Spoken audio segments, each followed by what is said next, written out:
estimados compañeros, estudiantes, autoridades educativas, al evento Entre lo efímero y lo duradero, estudios sobre trayectorias y significados de ser estudiante en escuela secundaria normal, por parte del doctor Inés Lozano Andrade, en el marco del Plan de Desarrollo Institucional 2025-2030. Hago una presentación de nuestro conferencista, el doctor Inés Lozano Andrade. Es licenciado en Sociología, maestro en Ciencia de la Educación y doctor en Pedagogía. Actualmente es profesor investigador de tiempo completo en la Escuela Normal Superior de México. Ha publicado artículos arbitrados en torno a los procesos simbólicos construidos por alumnos y docentes en escuelas secundarias y sobre la formación de docentes para este nivel. Con estos temas, también ha participado como ponente en diversos eventos nacionales e internacionales. Es autor, coautor y colaborador de libros, es consultor de la UNICEF y la Organización de Estados Iberoamericanos, miembro del Sistema Nacional de Investigadores Nivel 2, profesor con perfil PRODEC, coordinador de un cuerpo académico consolidado en la Escuela Normal Superior de México. Además, él coordina la red de investigadores de escuelas normales que está constituida por docentes e investigadores de la Escuela Normal Valle del Mezquital, la Escuela Normal Superior de México, la Benemérita Escuela Normal de México, la Escuela Normal de Texcoco, el Centro de Actualización del Magisterio de Iguala y Guerrero e investigadores asociados de algunas otras escuelas. Entonces, le cedemos la palabra al doctor Inés Lozano Andrade. Gracias. Muchas gracias. Buenas tardes, compañeros, colegas, estudiantes. Les agradezco mucho la atención y la presencia en esta charla que vamos a tener. Trata acerca de este libro. Está como subido el volumen.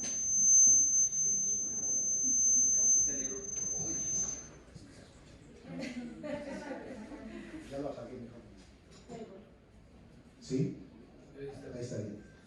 Trata predominantemente acerca de este libro, que no viene solo, viene con este otro, que son producto del trabajo de la red de investigadores de escuelas normales.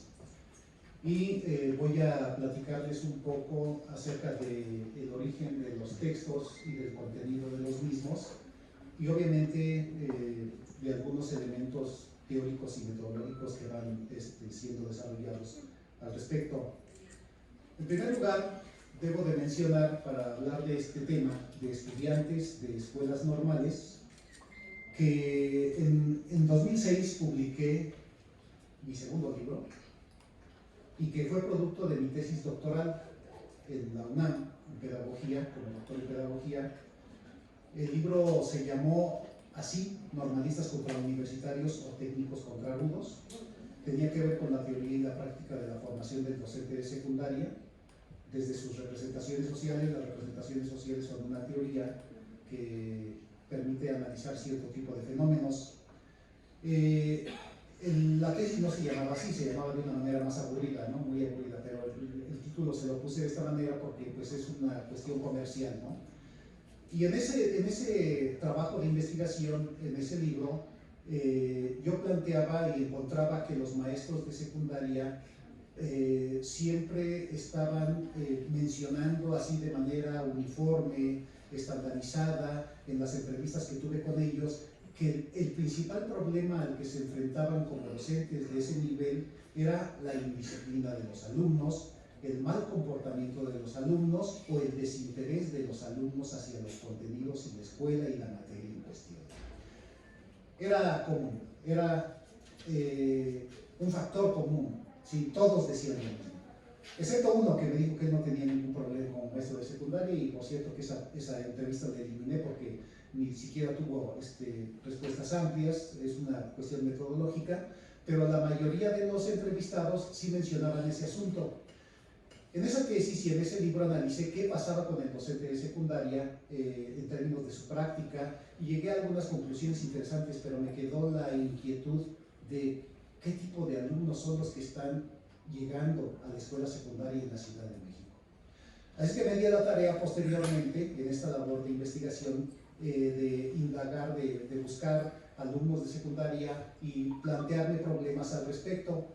Como resultado de esto hubo unos cuantos artículos que salieron, pero sobre todo este libro que sale en 2010 y que da cuenta de la voz de los alumnos. Se llama Sobrevivir la escuela secundaria, la voz de los alumnos, en donde doy cuenta de eso precisamente. Y me daba cuenta en este otro libro cómo los alumnos de secundaria decían predominantemente, entre otras cosas, que iban a la escuela para ser alguien en la vida. Una respuesta muy común: ser alguien en la vida. Les preguntaba, ¿qué significa ser alguien en la vida? Y decían, ser mandado, no ser mandado y mandar a la gente, ganar bien, por ejemplo, ¿sí? Es decir, iban a la secundaria para obtener un estatus laboral, un estatus económico más favorable, pero en realidad decían, vengo a la secundaria porque me mandan, y vengo a la secundaria porque así no hago qué hacer en mi casa. ¿Sí? O sea, ese tipo de respuestas eran muy comunes. Nadie decía que iba a la secundaria para aprender mucho de algo. Y eso me recordó, y en ese texto está citado un planteamiento que hace Gilles Lipovetsky en un libro denominado La Era del Vacío, en donde decía que el aburrimiento no es algo de extrañar en la escuela, que eso es algo común, que siempre ha existido el aburrimiento. No me extraña, les digo a mis alumnos de cualquier especialidad, no me extraña que se estén aburriendo con mi rollo, en realidad no me importa, ¿no? Pero es normal, que se aburran es normal. Dice Lipovetsky, lo que llama la atención en la escuela actual no es el aburrimiento, sino el abandono por el saber, el abandono hacia el saber, dice. Es decir, parece que nadie o muy pocos van a la escuela para saber mucho sobre algo, ¿sí? Y en la secundaria en ese momento era muy claro ese asunto. Es decir, la gente no estaba yendo a la secundaria, los estudiantes no estaban yendo a la secundaria para aprender mucho, estaban yendo a la secundaria porque necesitaban el certificado, estaban yendo a la secundaria porque estaban evitando los quehaceres domésticos, estaban yendo a la secundaria por una cuestión tan elemental y de sentido común como ser alguien en la vida, ¿no? O sea, algo que ni siquiera tenía un significado amplio. Esto que ocurrió en la secundaria y que los docentes de secundaria ya veían y sufrían, y que el mismo Lipovetsky planteaba como una generación caracterizada por los derechos y no los deberes. Decía Lipovetsky, esta es una sociedad donde predominan los derechos pero menos los deberes, por ejemplo. Estos alumnos, pues tarde o temprano iban a llegar a educación superior, ¿sí? Y vamos a tener en educación superior algunas problemáticas académicas derivadas de eso. No estoy diciendo que los alumnos tengan problemas o sean malos, son diferentes. Desde aquí lo aclaro, son diferentes. Diferentes, todos los que somos maestros de la normal y somos maestros de diferentes niveles, nos estamos dando cuenta de que la población estudiantil está cambiando, ¿sí?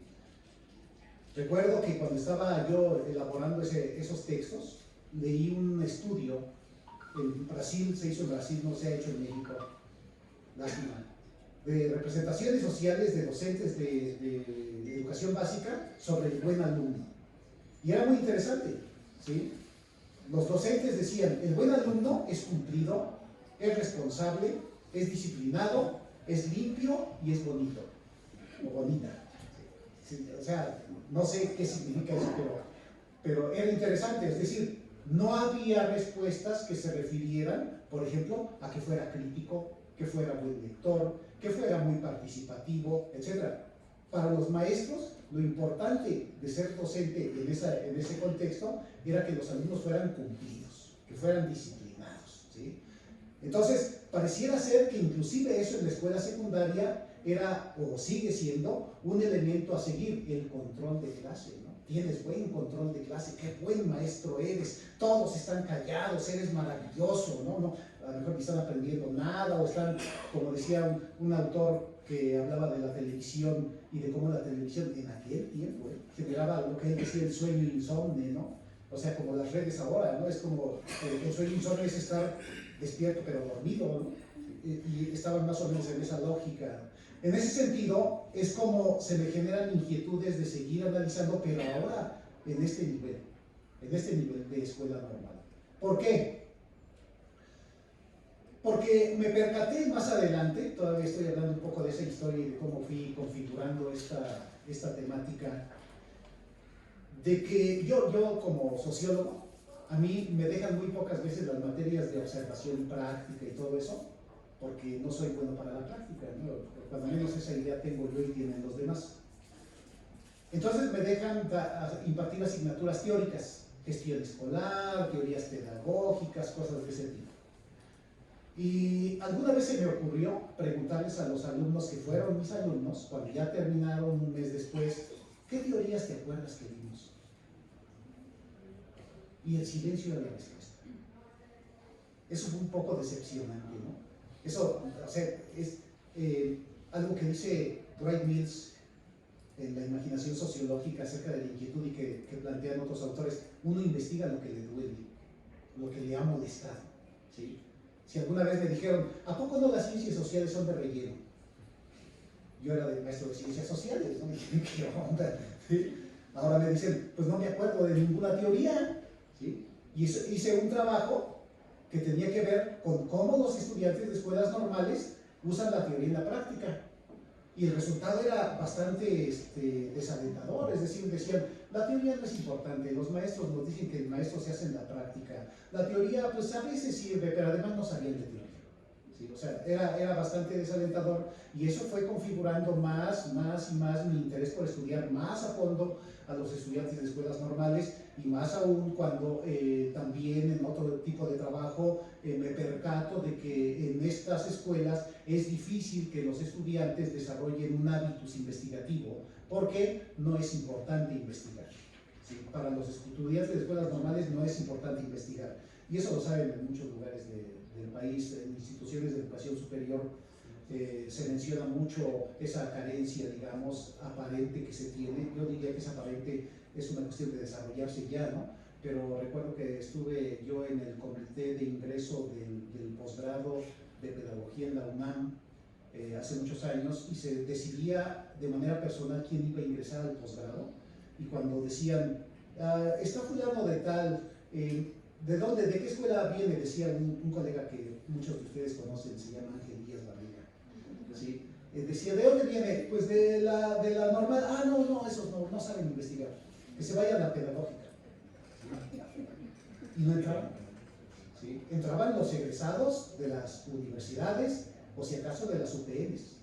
Pero normalistas que ingresaran al posgrado en UNAM era muy difícil. Porque además el acceso es muy difícil. ¿Sí? Es muy selectivo el asunto y pues les dan prioridad a los que ya conocen de antemano y que ya saben que son personas fáciles de llevar en el proceso de asesoría. Es conocido.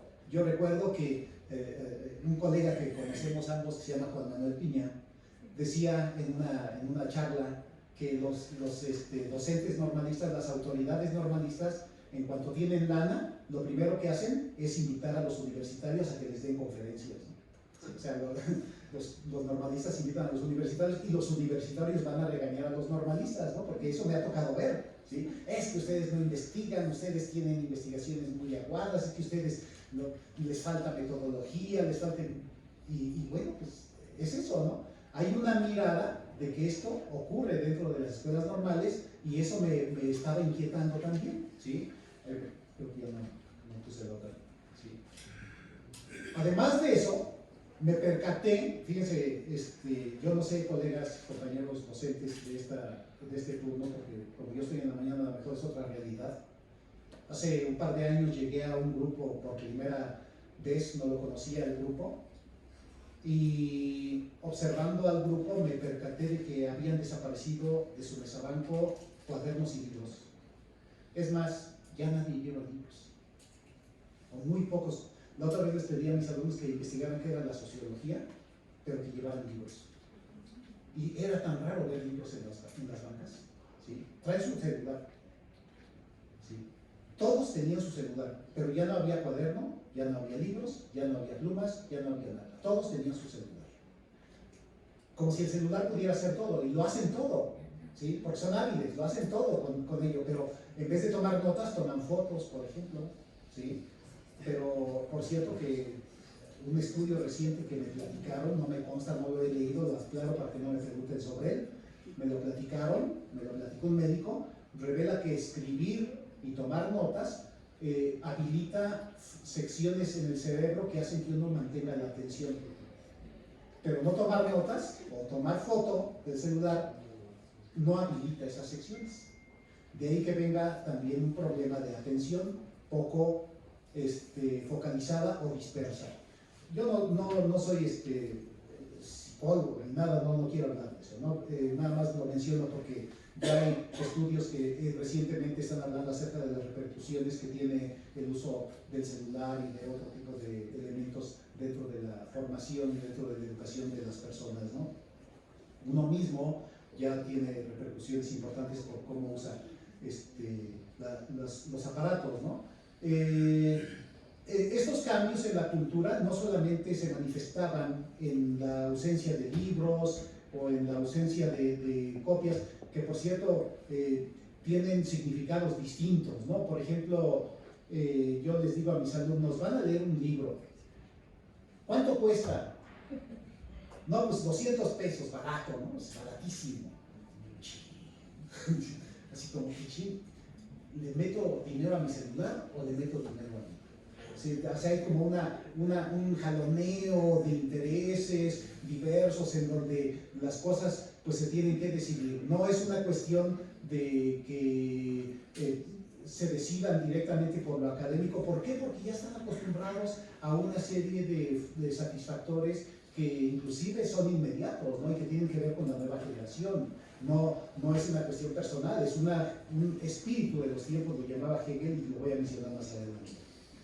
Este tema de los estudiantes de escuelas normales y lo que está pasando con ellos se convirtió en el tema de trabajo de la red de investigadores de escuelas normales. Lo propusimos, mi cuerpo académico lo propuso como un tema importante, debido a que no se había estudiado debidamente qué estaba pasando y quiénes eran y cómo eran los estudiantes de escuelas normales. Si difícilmente hay investigaciones sobre estudiantes de otros niveles, sobre las escuelas normales había menos. Al final estoy mencionando 4 autores de los que pudimos localizar que hablaban sobre estudiantes de escuelas normales: Medrano, García, Dionisio y Negrete. Y más bien hablaban acerca de cómo o en qué condiciones socioeconómicas y culturales ingresaban los estudiantes de escuelas normales. El texto de Dionisio en particular hablaba de un estudio que se hizo con estudiantes de unas escuelas normales del Estado de México, en donde se descubrieron cosas como, por ejemplo, la última que dice ahí, y que corroboramos con estos libros, ¿sí? Con estos textos, que los estudiantes normalistas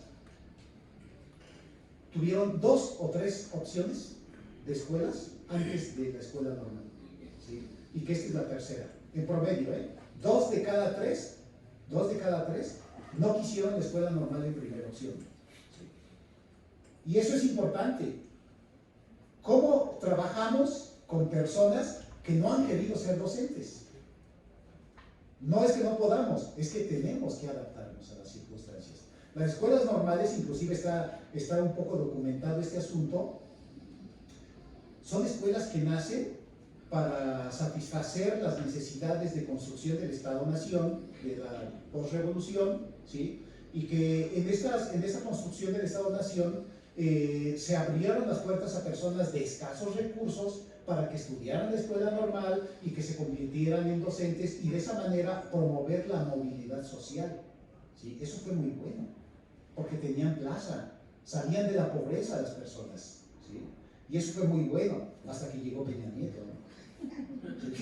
Y todos los neoliberales, ¿no? Pero Peña Nieto sobre todo, que fue el que hizo esos cambios en la estructura, o promovió, y si hablamos de una de las peores etapas en la matrícula de las escuelas normales fue con Peña Nieto, ¿no? O sea, la matrícula cayó en todo el país tremendamente porque ya nadie sabía a ciencia cierta si iba a tener o no plaza.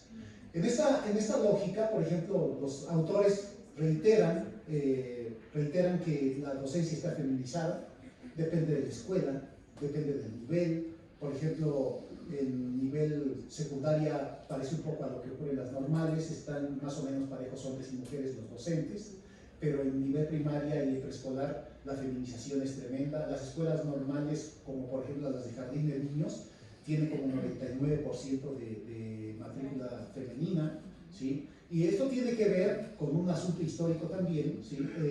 No está mencionado acá en el texto, pero es sabido que la mujer se incorporó por esto de la masculinización y del patriarcado, ingresó más tarde a la escuela y se veía solamente 2 oportunidades o 3 oportunidades para la mujer, oportunidades que tuvieran que ver con el cuidado de las personas, como por ejemplo enfermería, docencia, o algo similar, no sé, pero la enfermería y la docencia eran las actividades a las que podría aspirar la mujer, y por eso también hay un proceso de feminización que hasta el momento todavía persiste, ¿no? Se ha visto también, en la literatura se menciona, lo cual no aparece en este otro libro, se menciona que los alumnos de escuela normal tienen una situación económica desfavorable más que otros estudiantes del mismo nivel en otras escuelas, y un escaso capital cultural familiar, es decir, sus familias tienen capitales culturales que a veces no rebasan la secundaria, etcétera, etcétera. Eso sí se corrobora aquí, pero no que tengan un escaso capital económico. La mayoría de los estudiantes que fueron indagados aquí, que fueron cientos de diferentes escuelas, tenían casa propia, tenían teléfono propio, inteligente, tenían plan de datos o de lo que sea para el teléfono, tenían acceso a internet, la mayoría tenían un dispositivo para escribir, para investigar, malo pero actualizado, según la mayoría decía, le dedicaban 4 horas al día al WhatsApp, entre otras cosas. O sea, los estudiantes de normales le dedican 4 horas, están igual que los de secundaria. Los de secundaria le dedican como 4 horas y media. ¿Sí? Eso es bueno, es algo interesante. Estos son datos ya actuales de lo que les estoy comentando, y que revelan cómo los estudiantes de escuela normal no tienen problemas económicos, excepciones hechas, por supuesto, son tendencias, ¿no? Aquí no se generaliza, son tendencias. Es decir, se ha planteado que los estudiantes de pronto tienen problemas escolares porque tienen problemas económicos. Sí ocurre, pero de acuerdo a los datos que aquí aparecen, no hay problemas económicos. De hecho, en México, estudios del extinto INE y de otras instituciones revelan que los estudiantes mexicanos no fracasan en la escuela por cuestiones económicas, sino por el maestro, ¿sí? O por la familia, o por ellos mismos, pero no tienen que ver con cuestiones económicas predominantemente, y eso es algo muy importante, porque entonces ya tenemos un elemento menos al que echarle, digamos, la culpa, ¿no?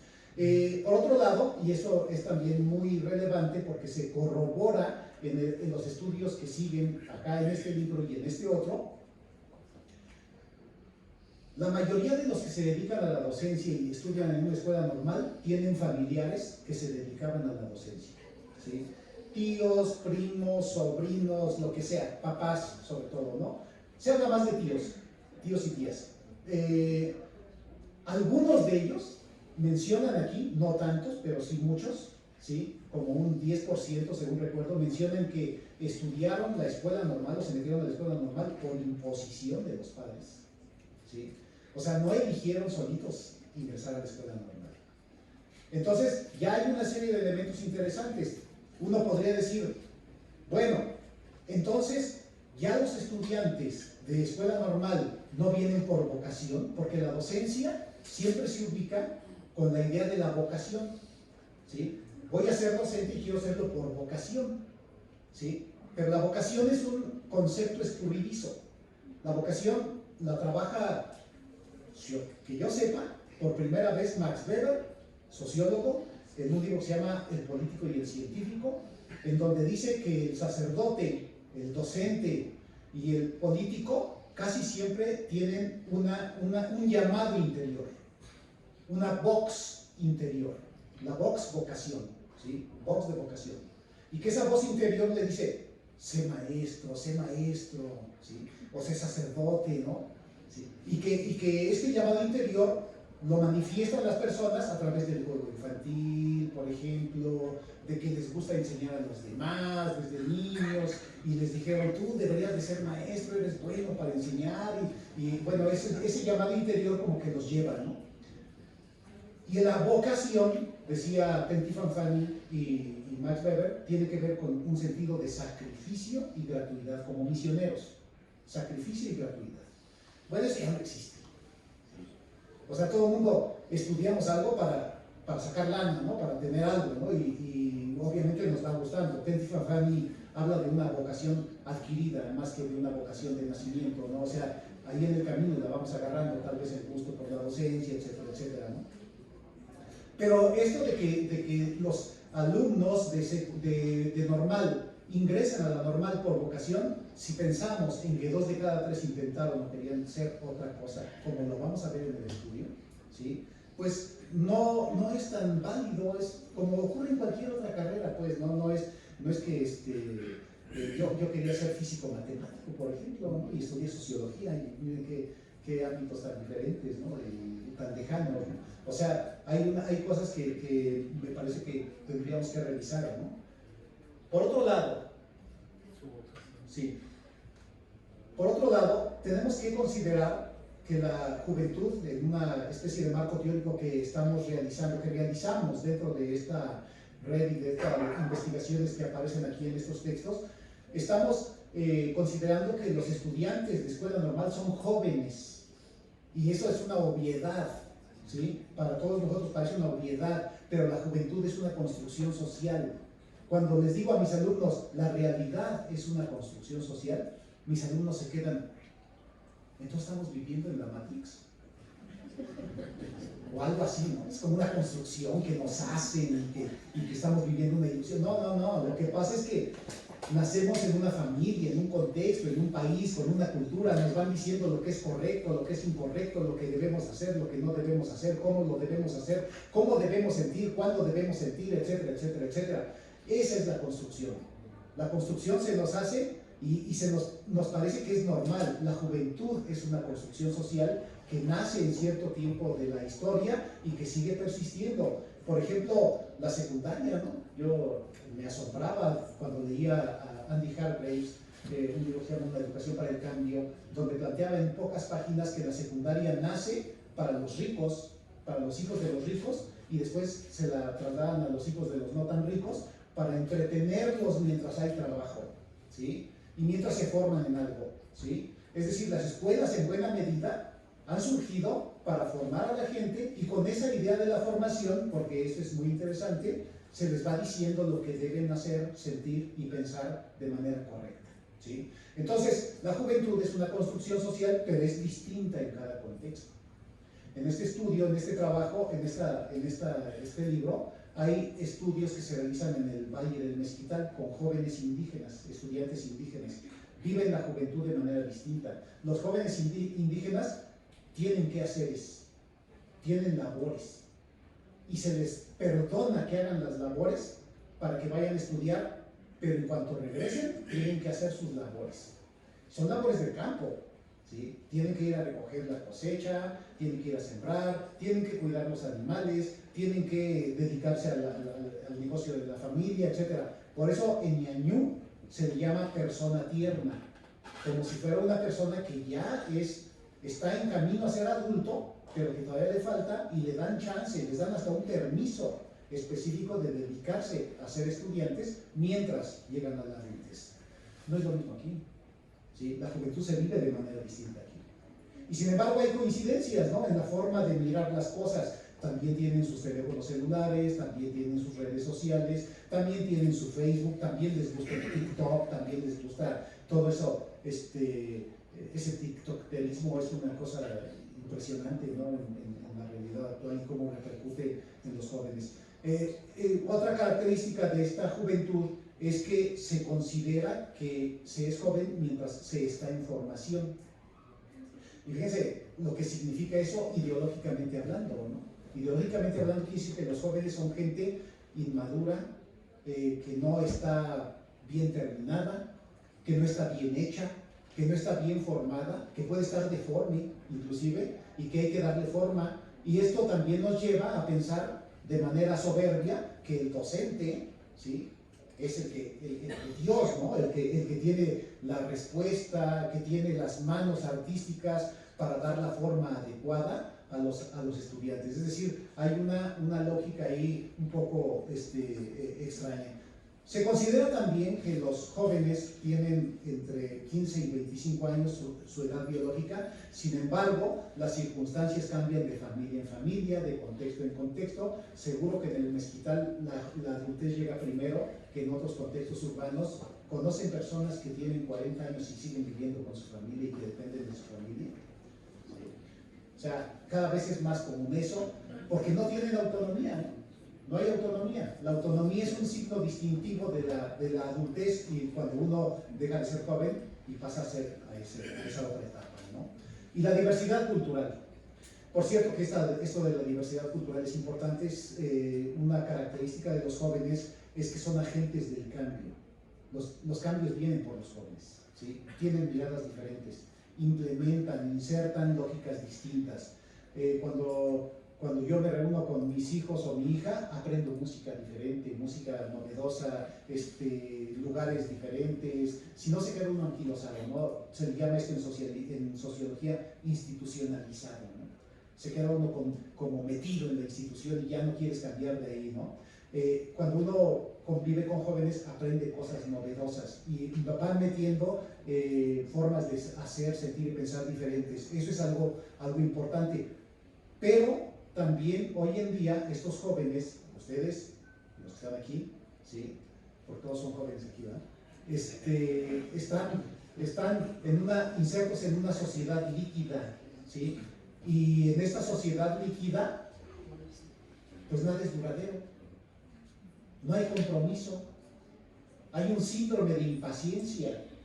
Y eso es muy interesante para ustedes como futuros docentes, porque cuando lleguen a la secundaria, van a encontrarse con chavos jóvenes que van a tener otras características distintas a las suyas, porque el asunto de las generaciones ya no es igual que antes. Es decir, las generaciones antes eran cada 30, 35 años los cambios. Ahora los cambios generacionales van más rápido, ¿sí? Y los cambios actitudinales y de otro tipo van más rápido.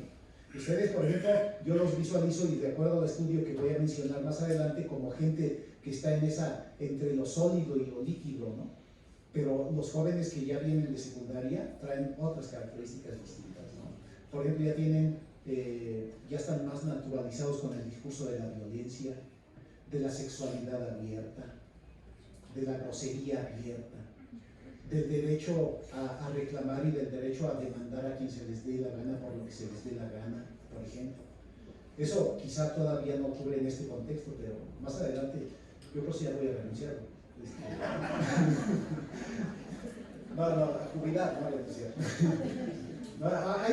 Es broma, pero yo he visto colegas de secundarias que decían, yo ya voy a jubilarme porque ya no se puede aquí, es difícil. Estaba platicando la colega de una serie de situaciones que ocurren en las escuelas secundarias, en los baños, la venta de drogas y denuncias la venta de drogas y te van a amenazar, cártel, y ¿qué haces, no? O sea, hay muchas cosas que están ocurriendo que el docente futuro tiene que encarar de alguna u otra manera. Los jóvenes de hoy en día tienen esa cualidad, ¿sí?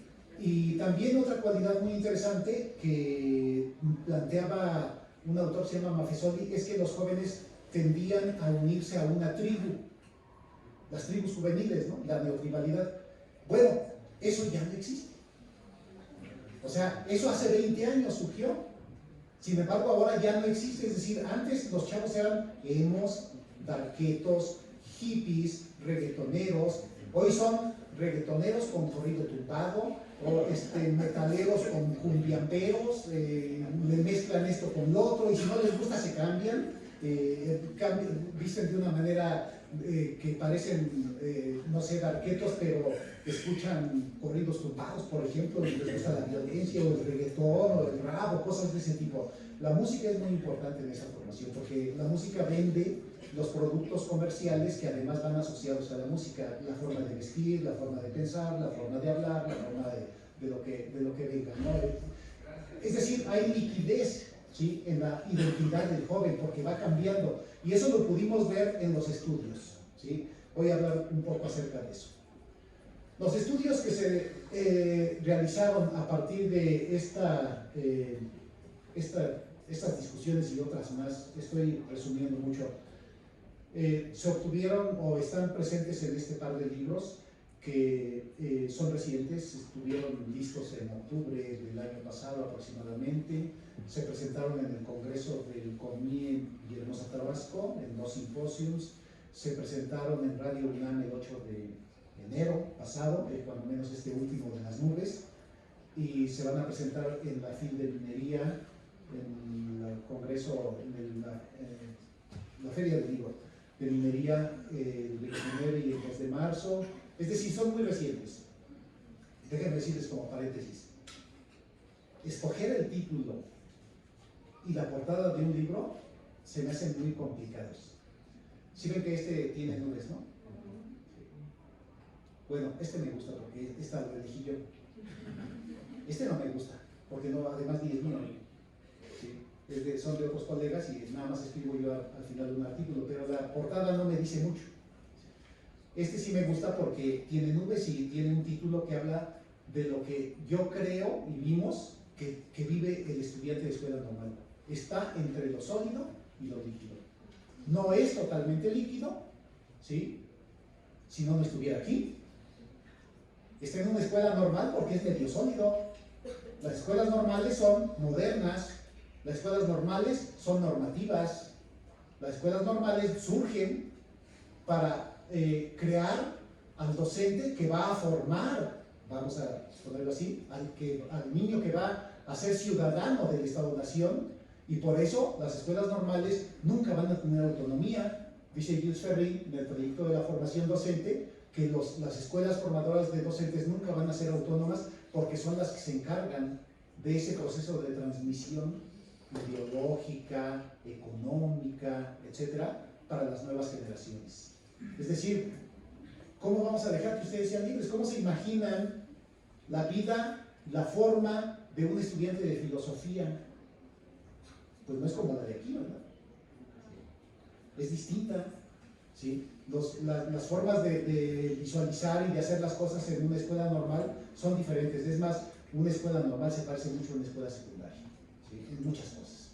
Hay escuelas normales, hay 260 escuelas normales en el país aproximadamente, cerca de 15,000 estudiantes entre todas ellas, y de esas hay diferentes tipos, ¿no? Hay rurales, hay centros de actualización del magisterio, hay de educación física, etcétera, etcétera. Algunas de ellas, diario, tienen que llevar uniforme a los alumnos, como si fuera primaria o secundaria. A ustedes ya no les permiten eso, ya no les dan chance de venir inclusive tatuados, ¿sí? Hace 50 o 60 años, si mal no recuerdo, en la literatura aparece que ningún docente, más bien ninguna persona que quisiera inscribirse a las escuelas normales podría tener un defecto físico. Así entre comillas lo pongo, no me vayan a acusar, ¿eh? ¿Sí? O sea, tenían que estar bien completos, ¿sí? Un minusválido no podía entrar a la normal porque es normal. La normal es normal, ¿sí? Y todo el concepto de normal tiene que ver con esa sociedad normativa.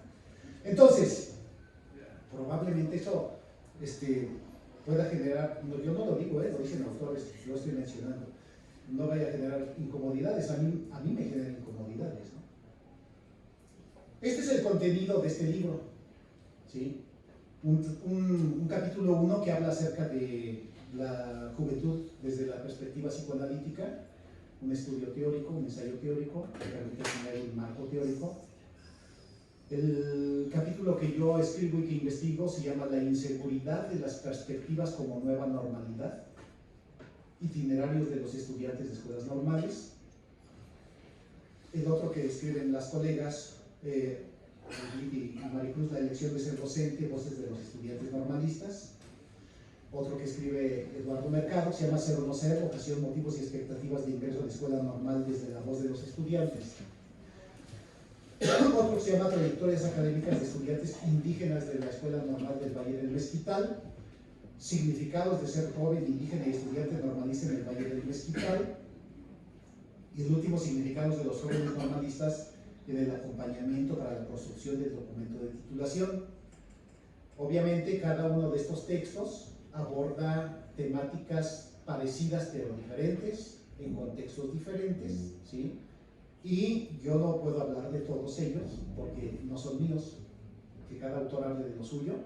Yo solamente voy a hablar de lo que a mí me consta y que estudié yo como esto de la inseguridad de las perspectivas. Tomé como referente un concepto que se llama itinerarios. Hay dos conceptos que se mencionan en la literatura, uno que se llama trayectorias y otro que es itinerarios. Las trayectorias tienen que ver con el pasado, ¿sí? Y los itinerarios tienen que ver con el futuro, o las expectativas de futuro. ¿Por qué hoy en día los estudiantes de escuelas normales tienen como más dificultades para leer, comprender, participar, hacer trabajos, etcétera? Bueno, pues hay que ver qué es lo que esperan de la normal, ¿sí? ¿Qué es lo que esperan aprender? ¿Qué están dispuestos a dar para obtener su futuro? Hay una lógica en la fenomenología que nos permite entender esto. En la última línea, si me siguen, tiene que ver con eso que planteaba un autor que se llama Karel Kosik, que decía que el hombre es un ser que nace para la preocupación. O sea, desde que nacemos nos hacen ver que debemos de preocuparnos. Siempre estamos tensos, dice Karel Kosik. Es decir, estamos intención. Yo sé que está mal escrito intención, ¿eh? Intención es con ese, ¿no? Tensión. Pero si lo trasladamos a intención, ¿sí?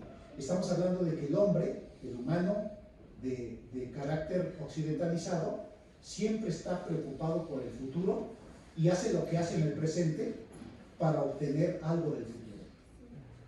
Esos son los itinerarios, ¿sí? ¿Qué estamos esperando del futuro?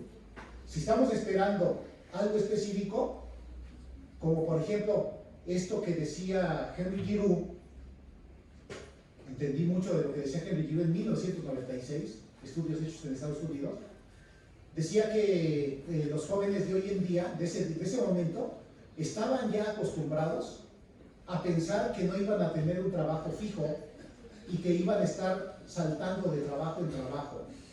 En Estados Unidos, inclusive, las personas cambian de vivienda 6 veces en su vida, según un promedio, y de pareja, unas 2. ¿Sí? Es normal, es común, ¿sí? En Estados Unidos es común. Y Henry Giroux decía que el capitalismo salvaje, que en México proviene de Miguel de la Madrid para acá con el neoliberalismo y todas estas ideas de la libre competencia y de que el Estado no es un buen empresario y debe de vender todo para que los demás se hagan ricos y bla, bla, bla, bla, bla, bla, y con eso descobija a los pobres y que coma más quien tiene más saliva, más pinole quien tiene más saliva, etcétera, etcétera, que cada quien eso, ¿no? Ese rollo neoliberal. Y con eso viene lo de Peña Nieto y que cada quien pelee su plaza con un examen, ¿no? ¿Sí? De ahí viene ese asunto. Decía ¿cómo esperar que los jóvenes tengan todavía valores de esfuerzo y de disciplina cuando ya no tienen un futuro asegurado? ¿Sí? Decía Néstor García Canclín en un estudio sobre México, 40% de los jóvenes van a tener en su futuro un empleo formal. O sea, si pensáramos en todos los jóvenes que están en este momento aquí, solo 40% van a tener una plaza. No es cierto, ¿eh? Ustedes tienen más chance. Estamos hablando del 100% de jóvenes existentes, no de ustedes. Pero ustedes tienen más chance porque van a salir de que sale una normal, hay más chances. Pero si juntamos lo de ustedes con los que están afuera, etcétera, etcétera, solo 40% en el neoliberalismo iban a tener chance de obtener un empleo formal, con prestaciones y con posibilidades de otro tipo. Miren, yo les preguntaba a mis alumnos, ¿tú crees que vas a tener algún día una plaza? Y decían, pues yo espero que sí. ¿Y tú crees que te vas a jubilar? Yo creo que no. No, esas también fueron inquietudes que me generaron, ¿no? Desde ese momento específico.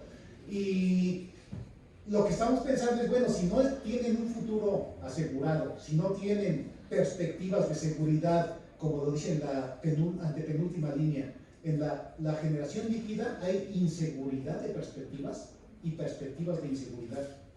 La generación nuestra, y no lo digo con orgullo, ¿sí?, había perspectivas de seguridad y seguridad en las perspectivas.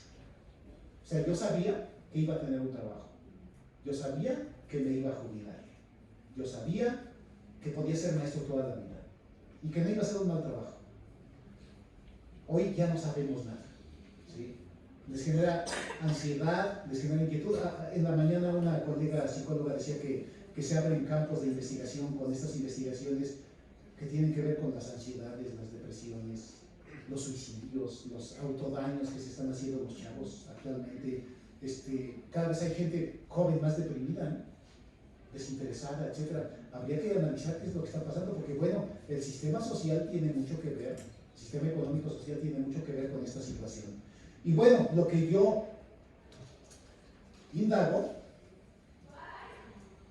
es escuelas normales. La idea es o buscar, comprender, interpretar qué piensan los jóvenes de escuelas normales sobre su futuro a través del análisis de itinerarios en torno a 4 aspectos, porque son 4 aspectos modernos que siempre nos han llamado la atención: la docencia como oficio, la escuela como espacio formativo, la familia, otros espacios o expectativas.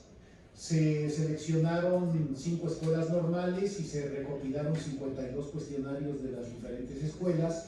Se hizo un procesamiento de la información específico, del cual no quiero profundizar acá. Está en el texto, si lo quieren comprar cuesta 250 pesos, pero yo no lo vendo. Se vende en las librerías y también está en línea, creo, si les interesa.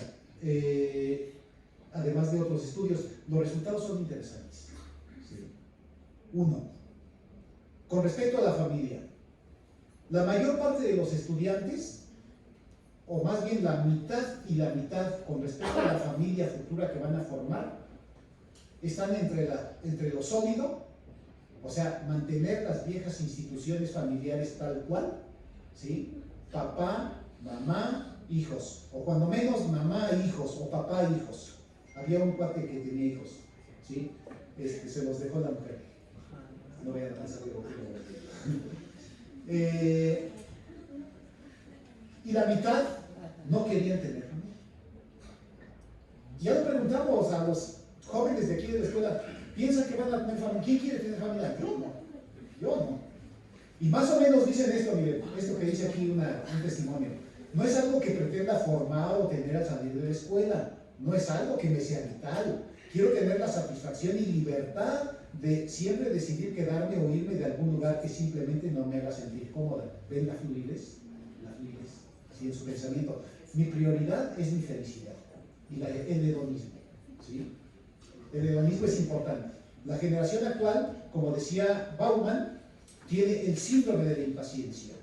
Y el síndrome de la impaciencia ni crean, compañeros estudiantes, que nada más lo tienen ustedes, lo tienen los de secundaria, ¿sí?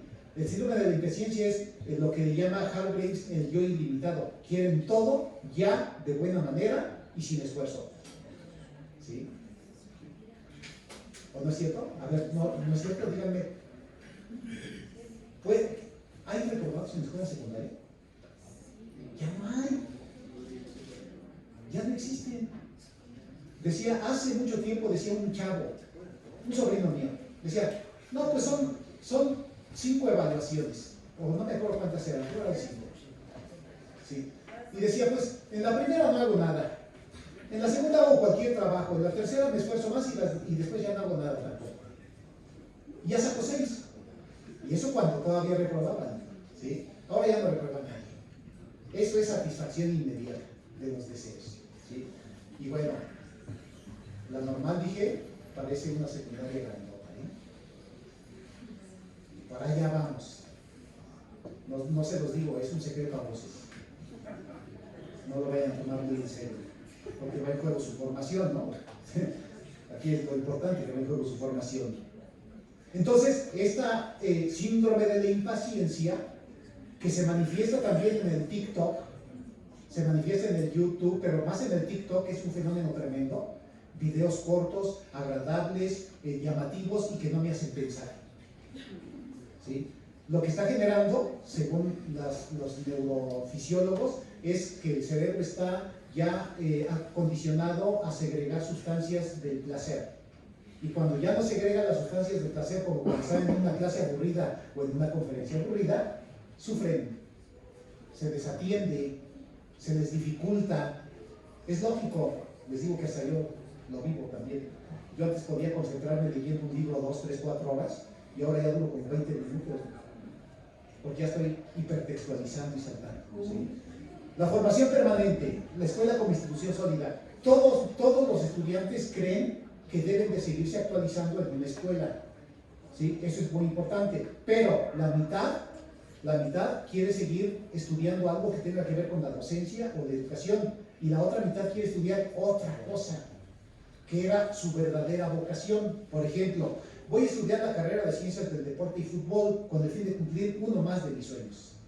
Alguien quería estudiar para neurofísica, no sé qué, mencionaba una especialidad muy particular, porque quería ser científica, que fue una de sus frustraciones en su vida. Otros querían ser psicólogos, médicos, enfermeras, etcétera, etcétera, y lo van a seguir buscando, y es muy interesante. La docencia solamente se está viendo en la mayoría de los informantes, no estoy hablando solamente de los míos, también se refleja en este estudio. Están viendo la docencia como un trampolín, mientras lo que quieran, mientras viajo, mientras estudio, mientras pongo mi negocio, mientras, etcétera, etcétera. ¿Sí? Y es lo que sigue. Como docente, pienso durar el menos tiempo posible.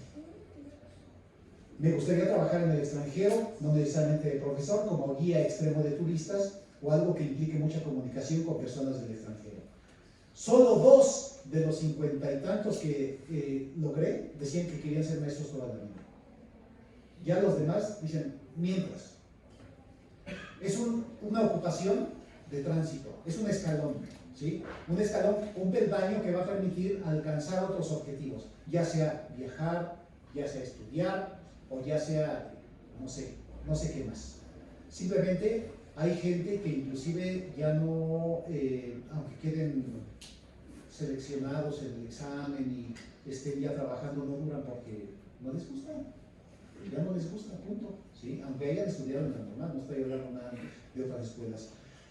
Y por supuesto, ya para concluir esto, porque me parece que no quiero organizar demasiado en los estudios, pues esto, nada es para siempre, ¿no? La docencia no es para siempre. Quisiera dedicarme a la actuación, dice esta persona, ya que desde niña crecí viviendo el arte. Otra quería ser enfermera y quería dedicarse en lo sucesivo a estudiar para ser enfermera, etcétera, etcétera. ¿Sí? La docencia ya no es un valor importante ni para los estudiantes de escuelas normales. Pero no me entristezco. Ni ustedes tampoco. Ustedes son gente líquida. A mí no me preocupa, por ejemplo, porque hay una contradicción importante que dice Henry Hume. La sociedad es posmoderna y los alumnos son... La sociedad es posmoderna y la escuela es moderna. ¿Sí? ¿Cómo le vamos a hacer? Pues no me preocupa, porque los alumnos de la escuela normal son posmodernos. Y cuando lleguen a la secundaria van a encontrarse con alumnos posmodernos y se llevan bien y logran contactar y logran hacer cosas. Lo que me preocupa es cuando ya tengan 10 años de ser docentes y ya tengan otros alumnos distintos. Entonces ya va a haber un choque generacional cada vez más rápido, cada vez más frecuente. Eso debemos de tomarlo en cuenta también en la escuela normal, porque la escuela normal no puede seguir siendo, como dije, normativa, impositoria, no sé, autoritaria, tradicional en gran medida. Debemos de cambiar algunas cosas, ¿sí? Las megatendencias de la educación, se habla de la flexibilidad del currículum, por ejemplo, de la flexibilidad de los horarios, de la flexibilidad de los espacios, entre otras cosas. Pues bueno, eso no está ocurriendo ni creo que vaya a ocurrir en las escuelas normales pronto. Pronto no, porque además necesitamos lana. Y la lana nos permitiría hacer cambios que no son factibles de realizar hoy en día. Pues bien, yo los invito a que revisen los estudios, solamente hablé de uno, de este que da cuenta de cómo los estudiantes están cambiando y de cómo perciben un futuro complicado, complejo, líquido, pero están adaptados para eso. ¿Sí? Sin embargo, está teniendo repercusiones importantes en su forma de ser y en su forma de estudiar y de sentir la vocación o sentir la docencia como trabajo. Eso es lo que a los docentes de las escuelas normales nos pega y nos impacta de manera más relevante. Bien, hasta aquí lo dejo. Si quieren comentar o participar, les agradecería. Sin duda muy interesante la charla del doctor Lozano, y pues a mí como que me quedaron pues, aquí como preguntas. Esta situación de que los jóvenes dicen la teoría no sirve, pues uno aprende en la práctica, entonces yo me pregunto qué están haciendo en la normal, ¿no? Decir que se hacen en la práctica y que lo que aprendieron en la normal no sirve para nada, era como invalidar también parte de su formación. Creo que ese lenguaje deberíamos de desaparecerlo de nosotros, ¿no? Porque creo que tendríamos que exaltar la presencia teórica de la formación que tuvimos en las normales y no devaluarla. En el otro ámbito, doctor Lozano, me pareció muy interesante, perdón por tomar la palabra antes, esta situación por la que estamos atravesando, ¿no? Por ejemplo, efectivamente los jóvenes, antes, cuando yo fui estudiante de aquí, me quedé muy preocupada porque yo estaba acostumbrada a comprar libros y de pronto los profesores nos comenzaron a imponer una forma distinta de abordarlos, ya antologías, eran pues bastante gruesas y ya nos intimidaba porque era lo que íbamos a tratar. Y nos fuimos naturalizando prácticas de tomar distancia de la compra de textos. Y eso es muy grave, y desde ahí comenzamos. Ahora, con las nuevas tecnologías, los chicos ya incursionan en internet, sacan textos en PDF. Y cuando uno les dice, vamos a hacer la compra de un texto, si cuesta más de 150 pesos, dicen, vamos a comprarlo entre todos, lo fotocopiamos y lo compartimos. Pero cuando hacen sus recargas en su teléfono son 150 pesos con la mano en la cintura, siempre lo tienen. Entonces, este asunto también de perder esta habilidad de redactar y que solamente se contentan con tomar una fotografía, que digamos concentran su mirada en lo que se redacta en el pizarrón, pero olvidan las discusiones que se desarrollan, que son muy interesantes. Y esas cuando uno les pregunta, pero hubo aquí un debate, yo no lo estoy mirando en su registro, es que eso no lo apuntó usted en el pizarrón, y pues yo nomás me quedé con el apunte. Y esto es preocupante, porque entonces no estamos desarrollando la habilidad para escribir, para sistematizar la información que nuestro profesor nos está exponiendo. Ahora, otro asunto, dice, yo quiero ser alguien en la vida, dicen los chicos, pero no estudiando. Quiero ser alguien en la vida, pero sin el menor esfuerzo. Y por otro lado, pues esta situación de que yo recuerdo, creo que somos de la vieja escuela, hay muchos colegas de aquí que están presentes, que son cuarentones, cincuentones, adelante, éramos estudiantes que sí teníamos posibilidades de encumbrarnos económicamente, quizá un pequeño escalón, pero finalmente era un paso hacia arriba. Y entonces recuerdo que ser un estudiante brillante era sinónimo de prestigio y estatus social en el salón de clases. A mí me respetaban mucho porque yo era la tipa machetera, yo creo que también eras estudioso. Eduardo, no sé, has de haber sido un niño estrella. Pero éramos estudiosos, en serio. Los jóvenes de mi época éramos muy estudiosos y nos encantaba participar en la escolta. Y ahora, ¿qué veo? Hay bullying en secundaria. Sí, aquella ella se convierte en el foco de desprestigio social porque no quieren mirarse comparados con ella, ¿sí? Vea a la señorita que saca 10, usted es joven, entonces ella se convierte en un elemento, digamos, de discordia en ese grupo en donde está desarrollando. Incluso aquí en la normal hemos tenido problemas con estudiantes muy estudiosos que tienen el desprecio de sus compañeros porque las exigencias que damos los profesores lo colocamos, digamos, la colocamos como un referente y los demás dicen, eres despreciable, miserable por tu culpa. Yo nada más iba a hacer una entrega de 3 cuartillas, tú hiciste 25, ¿qué nos estás haciendo? Y ya está bien, ya se está viendo.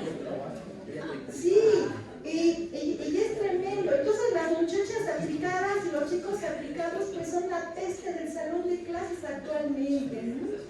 Ya se están viendo y por algo me dice que hay un código por ahí afina, y bueno, pues sin duda alguna. Ahora, esta cuestión de las condiciones socioeconómicas yo creo que más bien tiene que ver, pues esa temporalidad es cuando todavía, o ya inician las becas del actual gobierno, y yo quisiera pensar que a lo mejor y ya dicen, pues ya no somos tan pobres, ¿sí? Ya no somos, pero yo que tengo una lectura distinta en las redes sociales, que tengo el privilegio de tener una muy buena química con mis estudiantes, y las tengo agregadas, y no las agrego, a ellas me solicitan.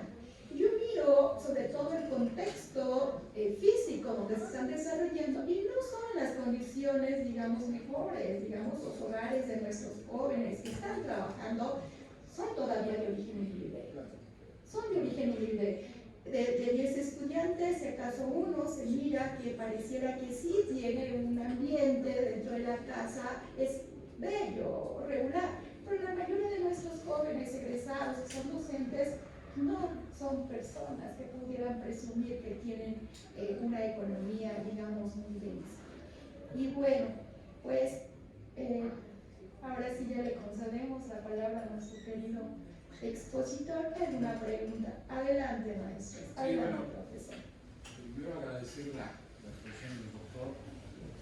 Me parece que de pronto entrando ni siquiera en una endogamia, sino en una especie de parcialización de grupos en la escuela, de los cuales todos somos corresponsables, no estoy señalando en particular.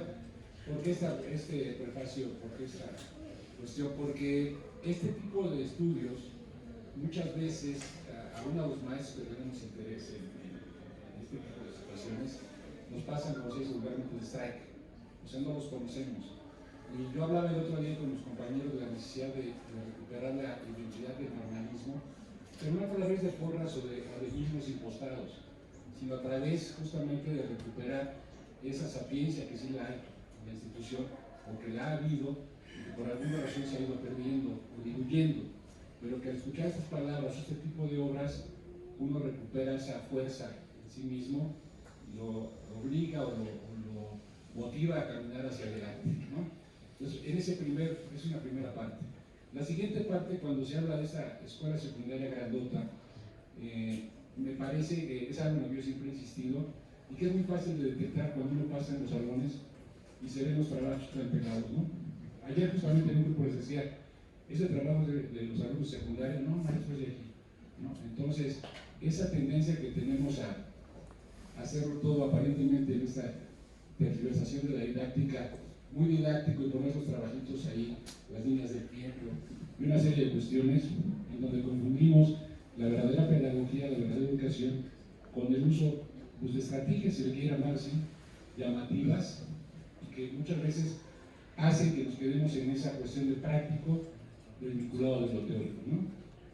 Entonces ahí me parece que también tenemos una gran responsabilidad nosotros, porque si efectivamente nuestros alumnos son mal vistos a nivel superior y porque apelan justo a esa práctica por sobre la teoría, pues algo evidentemente estamos haciendo nosotros mal también en ese camino, ¿no? Y me parece que por eso es muy importante, y ya estoy echando la pelota, ¿no? Si no ustedes alguien más, retomar, o algunos de nosotros retomar esa línea que ya trascendiera, o a lo mejor ya se hizo, insisto, esta endogamia o esta parcialización de los grupos, respecto a qué hacemos los docentes en las escuelas normales para promover ese tipo de estudiantes normalistas. Y no hablo de todos, ni estoy señalando a nadie, ni me estoy designando a mi propia responsabilidad. Hablo de una cuestión que es importante recuperar, señalar, analizar, investigar en este caso. Porque algo estamos fabricando, independientemente de esta posmodernidad, de esta época del posdeber de la que habla Lipovetsky, donde todo el mundo nos comprometemos, en teoría, de ser indigenistas, de ser pro LGBT, etcétera, ¿no? Por indigenistas, pero a la hora de establecer un compromiso concreto, yo no puedo, no tengo tiempo, que lo vea tu mamá, que lo vea mi primo, que lo haga el jefe de manzana, etcétera, ¿no? Entonces, independientemente de todo eso, que no es un mal que solo aqueja a nuestro país o a la normal, pues sí se agudizan de alguna forma estas cuestiones. La cuestión de la vocación también me parece muy interesante. Yo estoy en la normal efectivamente por una tradición.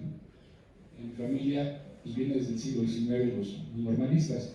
Entonces para nosotros era como el camino natural estudiar la Nacional de Maestros, en mi época ya como bachillerato al mismo tiempo una carrera de profesor de primarias, y después el camino natural era la normal superior. Y en ese camino natural de la normal superior, el 95% de los que estábamos en la normal superior veníamos de la Nacional de Maestros o de una normal particular, los que no tendrían que ser una revalidación. Entonces ya traíamos, digamos, una jerga o una práctica pedagógica acompañada, si no de una vocación, en el sentido de esa voz que me llama, si al menos de una consolidación, una conformación, una estructura que sabíamos que teníamos que ser maestros, y aquí siente ver kantiano que teníamos que responder a esa obligación que habíamos pues adquirido. Entonces, lo que ha pasado ahora, me parece, efectivamente, es que muchos vienen de segunda, tercera opción, y no hay un cariño, un apego hacia lo que se tiene. El magisterio, no sé desde cuándo, pero sí en época recién, al menos como maestro, en los 22 años que llevo trabajando aquí, me he dado cuenta de que es vista, como repetimos en cualquier profesión, o sea, soy profesor como puedo ser, pues, Uber, chofer de Uber, lo que sea, ¿no? Y a lo mejor gano más seguramente en otras actividades. Entonces, por ahí es muy, muy importante recuperar. También lo viví como normalista cuando entré a la Facultad de Filosofía. Efectivamente, también se veía ahí esa cuestión. Había compañeros que estaban estudiando filosofía porque no se habían quedado en derecho, lo cual también implica que no necesariamente aquello que es más complicado necesariamente es más fácil. Entonces me explique. O sea, que era una cuestión de oferta y demanda, no necesariamente de complejidad de los asuntos, ¿no? En fin, y como estas muchas ideas más que se me atraviesan, las cuales algunas, pues como toda disertación, podrán tener su punto de inflexión o de crítica, pero en lo general me parece lo sustantivo, pues algo del cual, como normalistas, tenemos que agradecer. Gracias. Gracias. Solo comentarle al respecto que el trabajo que estamos realizando en esta red de investigadores, 2 años trabajamos sobre estudiantes de escuelas normales y me parece que ya actualmente estamos trabajando otra temática que es sobre los saberes de los estudiantes y a mi manera de ver dejamos muy rápido este tema. Hace falta estudiar mucho más a los estudiantes, valga la redundancia, y también a los docentes. Porque tampoco hay muchos estudios sobre docentes de escuelas normales. Creo que hay como 4 o 5 estudios sobre docentes de escuelas normales que tienen que ver con sus trayectorias formativas. Yo escribí uno de esos hace como 10 años más o menos, un artículo, pero hay muy poco sobre eso. Creo que necesitamos todo el mundo, no nada más el red, o sea, todo el mundo necesitamos profundizar en el análisis de lo que está ocurriendo dentro de las escuelas normales, porque son un entorno que de pronto los de la UPN se les ocurre que pueden venir a estudiar lo que pasa acá y lo estudian de una manera bastante sesgada. Recuerdo un texto de un universitario que es Furlan. Sí, entonces es un trabajo que yo cuando lo leí me percaté de que había cierto sesgo universitario en contra de lo normalista. Bueno, creo que debemos de ir pudiendo sí hacer investigación desde la normal para la normal, ¿no? A ver, teníamos ahí una aportación. Bueno, buenas tardes, gracias por la conferencia, por los datos. Algo que yo quería comentar más que nada como una experiencia o anécdota de todo esto que usted nos expuso, es que yo viví justo esta parte de que los alumnos dicen que quieren ser alguien en la vida. En un estudio que realizamos en el semestre pasado, en las jornadas pasadas, sobre complejidad sintáctica, habíamos puesto a prueba a los chicos a escribir una autobiografía o un escrito libre. Yo escogí la autobiografía y los chicos, en la mayoría eran grupos, bueno, un poco de contexto es que mis jornadas de prácticas las realicé en una secundaria técnica en un grupo de más de 35 alumnos y la mayoría o más que la mitad ponían en su autobiografía que querían ser alguien en la vida.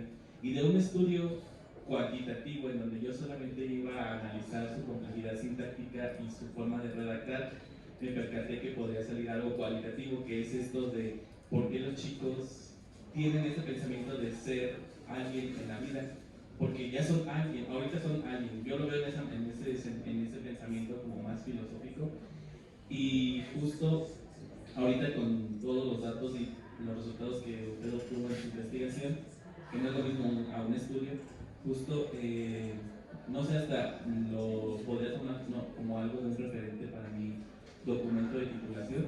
Es algo como se me hace muy importante, dado que la escuela lo podría decir que les inculca eso de. El problema ahí no era que ellos pensaran eso, sino que la escuela los presionaba a que pensaran eso, a que si no pasas el examen Comitems en un primer punto, no vas a ser nadie en la vida. Si no tienes una educación media superior o alta superior, no vas a ser alguien en la vida.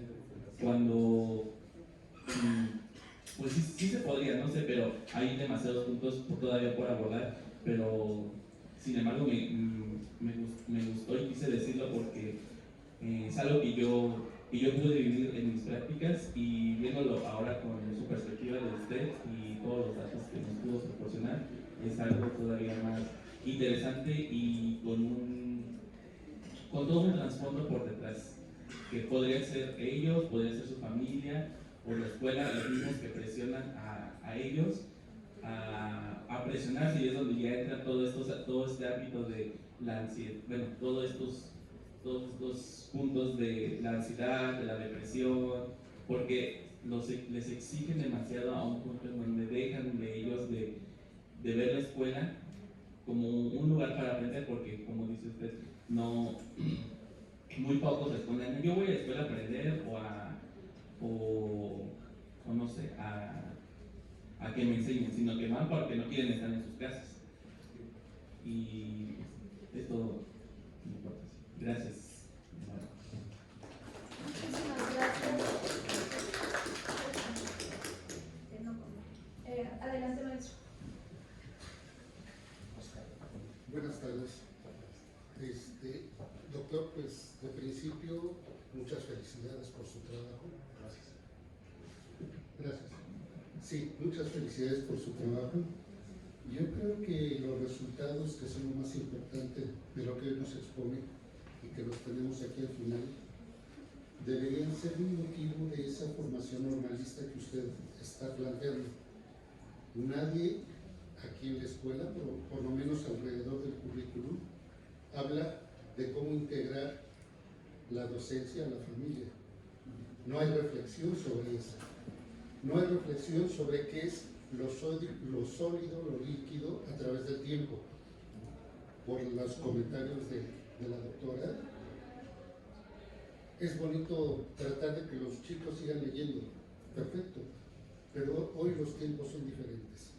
Entonces, no solamente el tener un libro, leer sobre estos instrumentos que tanto nos enamoran y nos gustan algunas generaciones, pues lo hace efectivo, ¿no?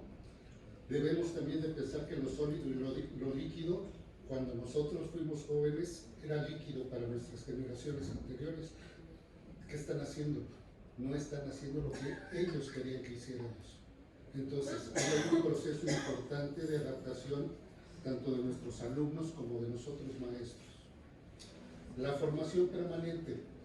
Si aquí en la normal no existe esa formación permanente, es porque también la hemos dejado de lado y no se encuentra en los currículums. Quizá se menciona. La escuela como institución, por favor, no es una institución estática. La escuela es una institución que evoluciona, que cambia, que se transforma.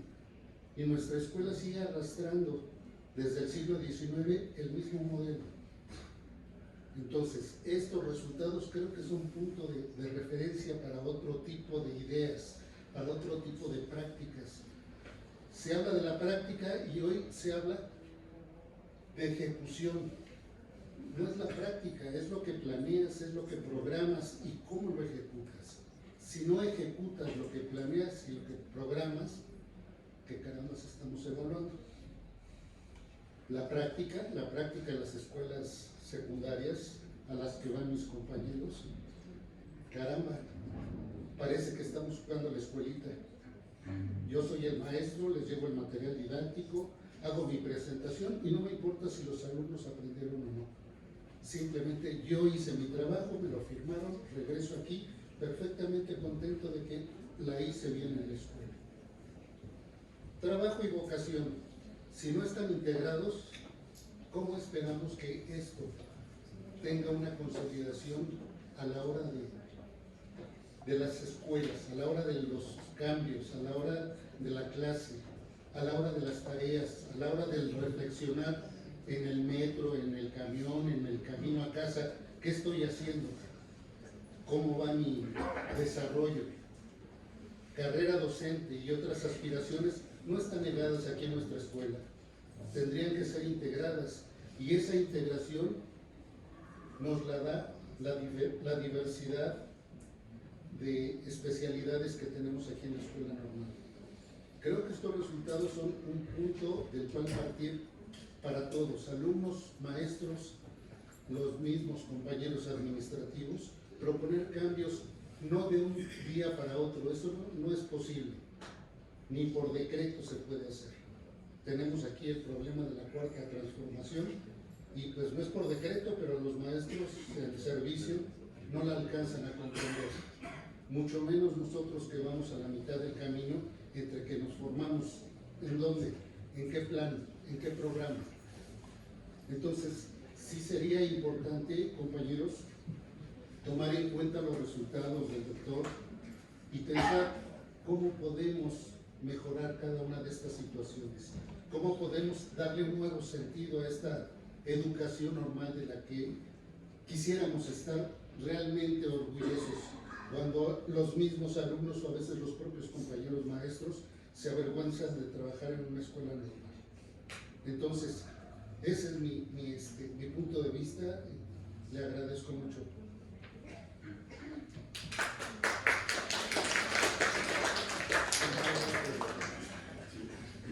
Doctor, buenas tardes. Un gusto volver a escucharlo. Profesor Oscar Salas, de Coordinación de Física. Yo le tengo una pregunta. Hablando de posmodernidad, Pembroke la declara como mal el concepto de inteligencia artificial. ¿Cuál es su opinión sobre esta inteligencia artificial en educación? Muchas gracias. No soy experto en ese tema. Ya me entregaron 3 trabajos el semestre pasado que sospeché que no eran originales, pero tampoco eran copiados, porque los busqué, ¿no? Y como sospeché que no eran originales, llamé a las personas y no les puse calificación y les empecé a preguntar sobre conceptos e ideas que traían ahí y no sabían, inventaban cosas.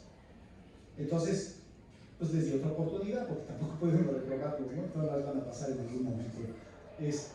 Ya lo hicieron de otra manera, no tan bien como hubiera sido lo deseable, ¿no? Pero el uso de la inteligencia artificial es una riqueza impresionante. Tengo un colega que la usa mucho como maestro para buscar ejercicios para dejarles a los alumnos. O sea, dice, a ver, quiero que me plantees 5 preguntas para hacer un corrillo que dividamos en equipos, bla, bla, bla, sobre este texto. Y el chat inmediatamente te plantea buenas preguntas, exámenes que uno puede realizar, etcétera, etcétera. Pero como alumno es un peligro. O sea, es tentador la idea y a mí se me ocurre, ¿no? voy a escribir un artículo sobre los docentes de escuelas normales, le meto un montón de información y a ver qué me sale de ahí, y ya después lo compongo, ¿no? Y eso se está haciendo en muchos lugares del mundo. Se hablaba de que hay en Arabia Saudita o algún lugar de estos, algunos investigadores hacían cerca de 60 artículos al año. ¿Cómo van a hacer eso? Es imposible, ¿no? Están haciendo abuso y uso y abuso de este tipo de herramientas. Yo creo que es un peligro, es una herramienta muy importante, muy enriquecedora, pero para los docentes en específico en este momento, yo lo considero un peligro. Y termino, yo creo que ahí acabamos, termino diciendo que en la mañana me preguntaba un alumno cómo es que si son muy líquidos, pues no en la normal se les está promoviendo una idea donde solidifiquen la importancia del magisterio, un poco lo que comentaba mi colega, ¿no? Y decía que pues eso normalmente ocurre en el transcurso del trayecto educativo, ¿sí? O sea, él era de segundo semestre, ¿no? Pero en el trayecto educativo sí hay momentos, espacios, experiencias que se dan más en el currículum oculto que en el currículum formal, en donde van adquiriendo una identidad docente, una identidad por la labor docente, un gusto por la labor docente, que es importante. La palabra gusto es tal vez correcta, lo plantea Pierre Bourdieu como un concepto importante a desarrollar en el hábitus, ¿no? El hábitus de ser docente también tiene que ver con disposiciones, actitudes, conocimientos, etc.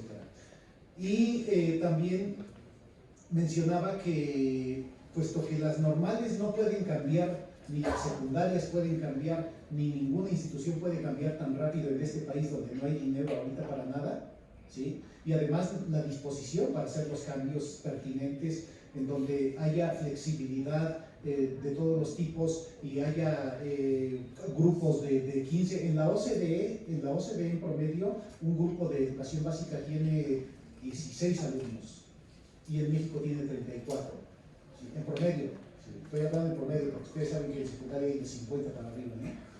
En nuestra ciudad. Pero no podemos tener grupos tan chicos porque no tenemos muchos maestros, ¿sí? Y implica un gasto importante. El 98% del recurso que tiene la SEP se va para la nómina de los maestros y aún así no alcanza, ¿no? Eso es muy difícil de lograr en este tiempo. Entonces lo que yo decía es que es importante que los docentes, no solamente los que ya somos docentes, sino los que están en ese proceso, se enteren de estas cosas, de lo que está cambiando, de lo que está pasando en el mundo, de lo que está pasando con sus alumnos y cómo están cambiando, porque solamente así vamos a comprender, y al comprender podemos ir actuando en consecuencia, ¿sí? No hay, creo yo, más que esa posibilidad. Hay un estudio, y ya cierro con eso, que dice que en Latinoamérica el éxito de los alumnos de educación básica depende más del docente que de la familia. Y en Europa es al revés, depende más de la familia que del docente. Entonces la labor del docente en México y en América Latina es fundamental para poder entender si los alumnos tienen posibilidades de éxito o fracaso. Y el fracaso se puede entender de muchas maneras, tiene que ver con rendimientos, tiene que ver con exclusiones de diferente tipo dentro de las escuelas a cualquier nivel. Muchas gracias por su atención.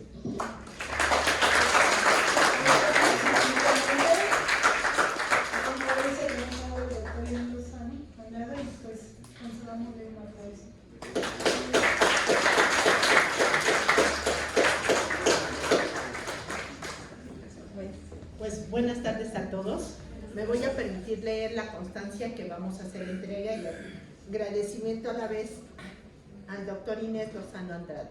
Dice: la Secretaría de Educación Pública, a través de la Autoridad Educativa Federal en la Ciudad de México, la Dirección General de Educación Normal y Actualización del Magisterio y la Escuela Normal Superior de México, otorga la presente constancia al doctor Inés Lozano Andrade por haber impartido la conferencia titulada Estudios sobre trayectorias y significados de ser estudiante en la Escuela Normal, llevada a cabo en el marco de la segunda etapa del Foro para la Integración del Plan de Desarrollo Institucional Escuela Normal Superior de México 2025-2030, dirigida a la comunidad escolar del turno vespertino. Se extiende la presente para los fines legales que al interesado convenga, siendo los días 13 del día del mes de febrero del año 2024.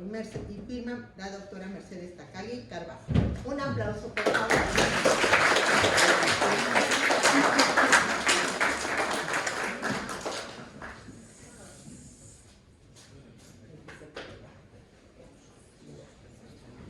Gracias, colegas. Y a su vez, si me permiten, nada más voy a dar rápidamente lectura a la constancia de la doctora Edith Gutiérrez Álvarez, que tiene el mismo contexto, más bien, pero aquí es por haber participado como moderadora en la conferencia del que impartió el doctor Inés. Así que, maestra, muchísimas gracias. Perdón, ya terminamos, pero sí me gustaría hacer una invitación a todos ustedes, estudiantes, personal administrativo, colegas, a participar en el siguiente foro. Justamente nos están dando la oportunidad de que hagamos propuestas concretas y creo que seguiremos muchísimo nuestra formación a través de las experiencias vividas que no se reconocen más que justamente en el espacio del aula. Hagámoslos visibles, colegas, hay mucho todavía por enseñar y por aprender de los demás. En ese sentido, yo es la primera vez, estoy fascinada que nos hayan invitado, que se haya una convocatoria para decir, yo soy investigadora, me fascina, pero yo pienso, quisiera proponer algo, pero hay muy pocas oportunidades, quiero decirles, de hacer propuestas didácticas, propuestas concretas, claras, precisas y contextualizadas. Y creo que este es el momento para hacer sentir esta inquietud y esta creatividad para todos nosotros. Muchas gracias. Gracias a todos ustedes por su atención.